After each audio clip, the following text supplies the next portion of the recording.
Аты-жөнім Зейнеғали Анель. Мен Абай облысы Семей қаласы инноватив колледж мекемесінің жол инспекторы мамандығынан 2-ші курс студентімін. Өзімді таныстыра кетсем, 1-ші сыныптан озат болып, қазіргі таңдағы жетістіктерім аз емес. Қазіргі таңда колледж президенті жұмысын атқарып отырмын. Абай облысы жастар орталығынан, сонымен қатар көшбасшы жастар мүшесімін, еріктілер тобы мүшесімін. Көптеген облыстық ғылыми-практикалық конференциялардың жүлделі орын иегері атандым. Және одан басқа көптеген олимпиадалар иегері атанып, әрқашанда белсенді болуға тырысамын.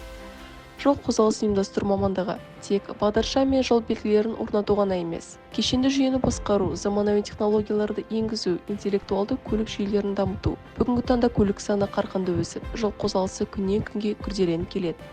Сондықтан мен мақсатым жол көлік оқиғаларын азайтып, жүргізушілер мен жаяу жүргіншілер үшін қауіпсіз әрі ыңғайлы қозғалыс ортасын қалыптастыру.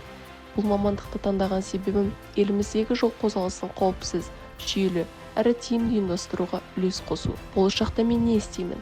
Мен еліміздің жол жүйесін халықаралық стандарттарға сай дамыту үшін жұмыс істейтін боламын. Интеллектуалды көлік жүйелерін енгізу, цифрлық технологияларды пайдалану, жол инфрақұрылымын жетілдіру менің басты мақсаттарымның бірі.